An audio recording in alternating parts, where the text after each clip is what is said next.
I got another video. I just discovered what Prion Disease is, but I've only heard it called mad cow, so I didn't know. But let's look at this and compare notes. You know what I'm saying? In this video, we'll talk about the pathophysiology and the important notes about prions.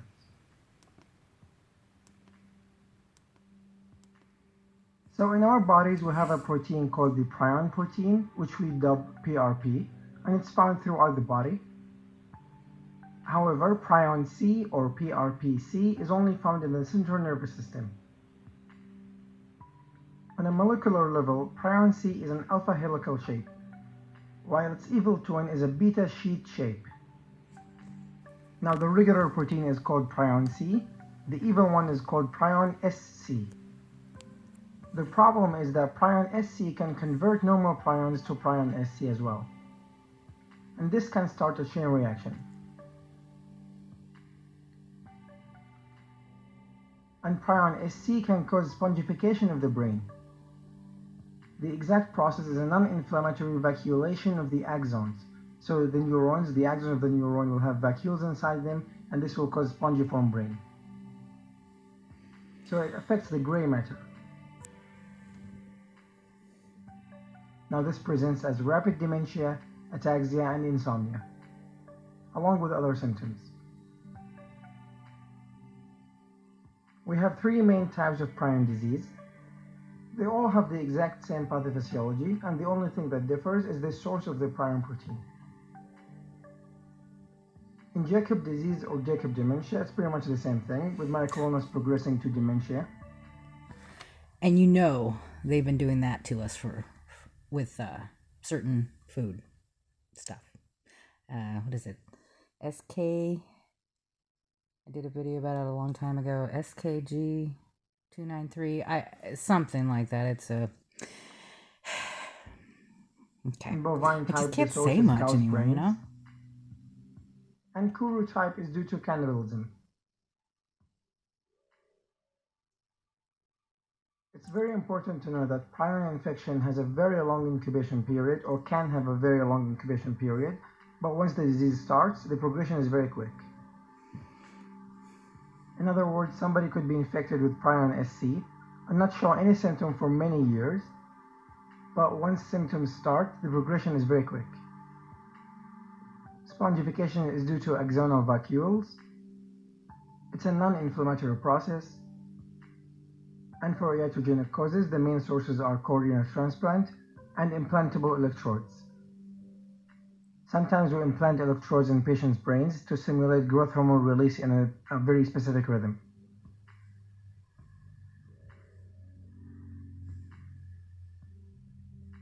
And here's a small quiz. So, can we sterilize a sample using autoclave?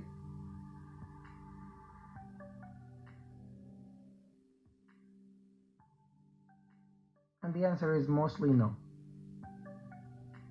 Alright guys, that's everything I've got. Hopefully I made this easier for you. Thanks a ton for watching, and I'll see you guys later. Okay, well, we learned something.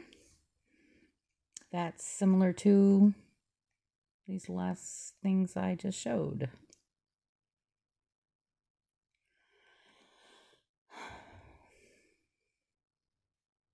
Let's check this out. I was feeling kind of... So he stopped by a new CVS Health Hub, where our provider saw he needed help managing his diabetes. Sorry, I just can't. Hey guys, it's Davison. I'm here in my hospital bed. I was about to say hotel bed because I'm getting increasingly confused. And I guess I should explain what's happening to me.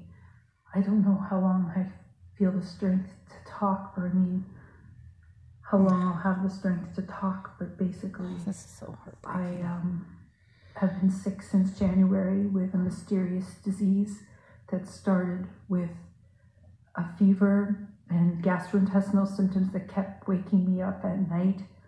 My heart would pound, and then I'd go to the bathroom only at night, number 2, not number 1.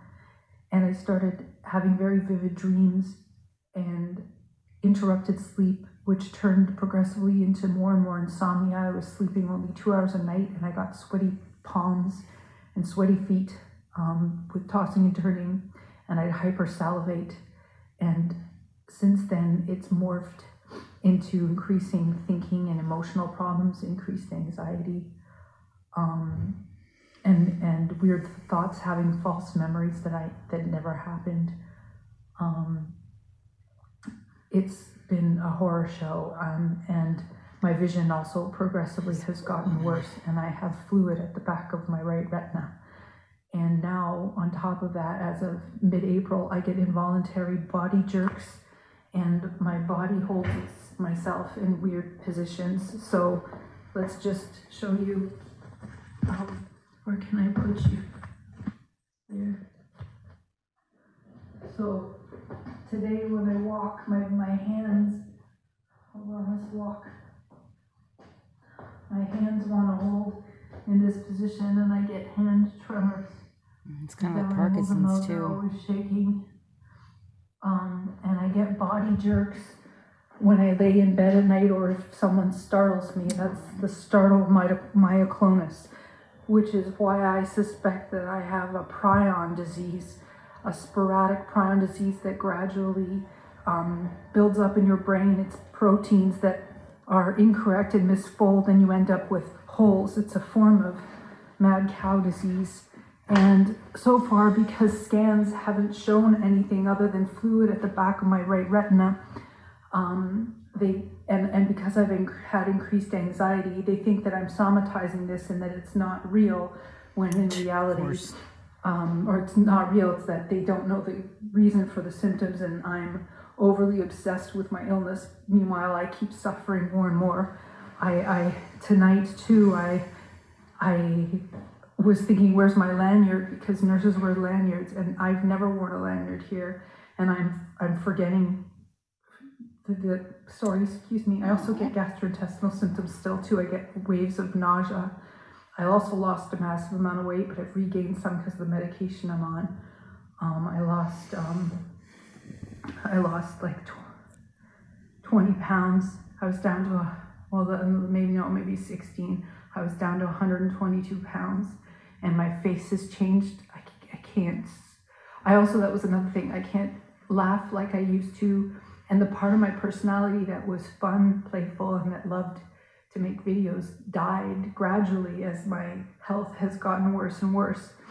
And that's also too why they are treating the psychiatric side, but not the symptoms of involuntary movement. And you can see, like, I have a flat face, and the medication I'm on is making me grow more hair on my face. But I'll show you the body jerks. So yeah, that's what I was in the middle of saying something. I cut myself off.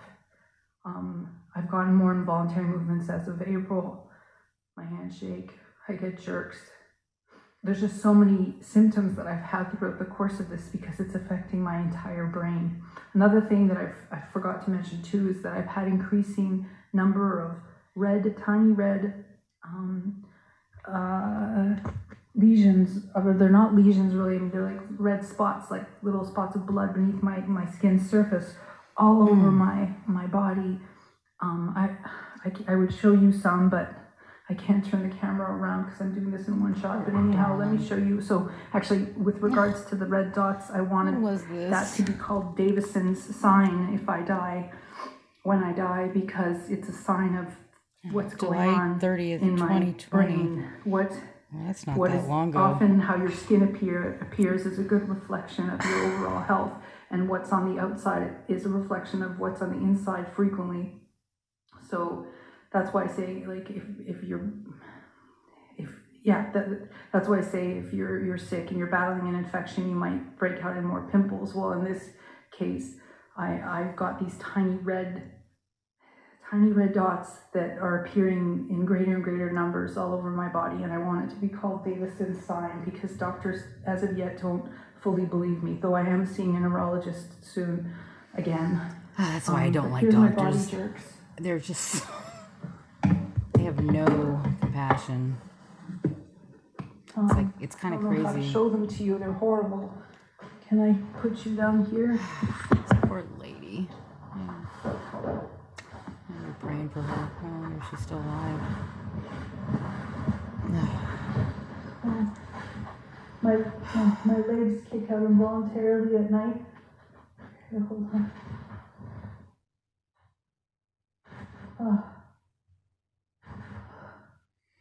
It's like a restless leg syndrome too. That's so My body awful. jerks. If I bend a certain way when I lay down, I get these involuntary jerks that won't stop. It's called myoclonus.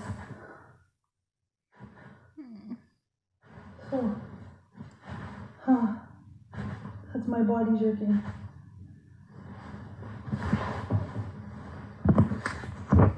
Oh, I hope she has feel so good bad. people around her.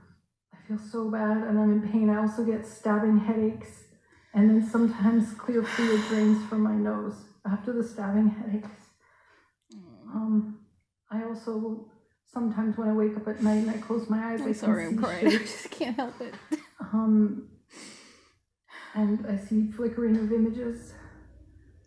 And so that's what's been going on with me, and I'm sorry I look so bad. I'm sick and I'm possibly dying very soon. So thank you for all your support over the years. Over all the years.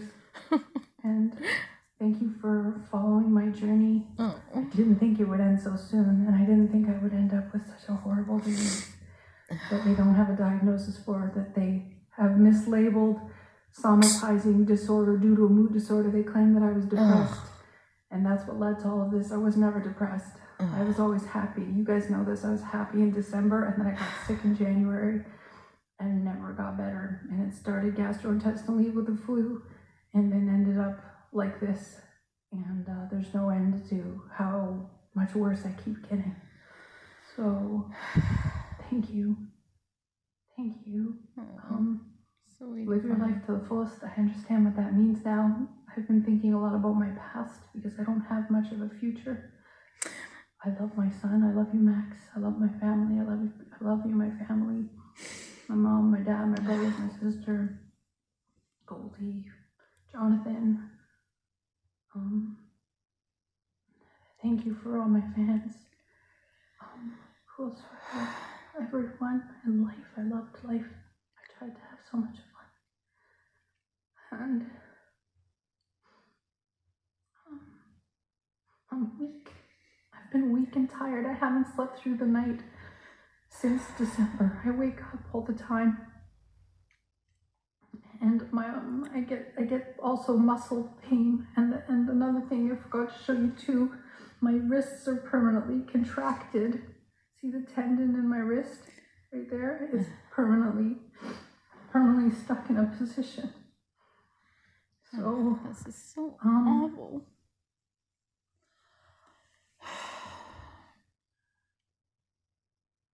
I didn't think my life would end up like this. It's proof that you never know. A lot of life is luck. It's luck. And I got really bad. No. But I was lucky to have you guys, and I was lucky to be able to live the career I wanted. It just ended up being a lot shorter than I wanted. Okay, thank you. Whether you're on the go. It's so hard. Oh man, I don't even know what to say. That's just.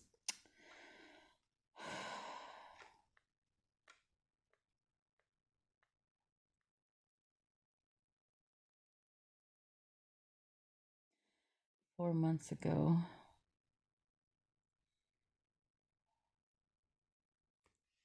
Sorry.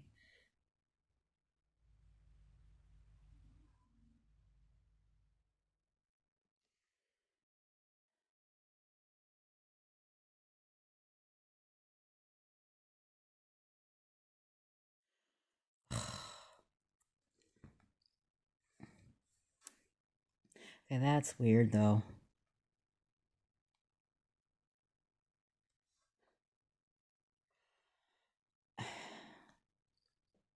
I wonder if they're just.